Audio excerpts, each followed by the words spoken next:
किस देश, जैसे हम बोलते हैं कि एक देश विविध भाषा विविध वेश, ये कहते हुए भी हिंदी को राष्ट्रभाषा जब डिक्लेयर किया तो सभी ने राष्ट्रभाषा सीखनी चाहिए, खास करके southern part of the country जो कुछ राज्य हिंदी को राष्ट्रभाषा मानने के लिए तैयार नहीं थे।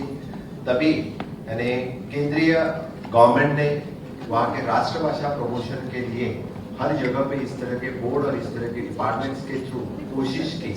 लेकिन आज भी कुछ सदर्न पार्ट के सदर्न स्टेट्स राष्ट्रभाषा समझने की कोशिश भी नहीं कर रहे। कुछ लोग जानबूझकर, कुछ पॉलिटिकल पार्टीज भी, यानी चाहे हम बोलते हैं कि रीजनल लैंग्वेज को बढ़ावा देना चाहिए, बिल्कुल देना चाहिए। Regional languages should also come into the schedule, आनी चाहिए और उनके रीजनल लैंग्वेजेस बढ़ने चाहिए। इसके साथ साथ जब हम देश में सभी जगह से यानी कोऑर्डिनेशन के लिए हो या एक दूसरे से बातचीत करने के लिए हो, यानी जम्मू कश्मीर से लेकर कन्याकुमारी तक जब हम घूमते हैं, जब हम भारत देशवासी कहते हैं, तो कम्युनिकेशन के लिए कम से कम एक भाषा से हम जुड़े, जो हम इस एक देश से जुड़ते हैं उसी तरह से कम समझना तो चाहिए। इसलिए हिंदी राष्ट्रभाषा से लेके सभी उसकी व्याप्ति प्रसार बढ़ना चाहिए।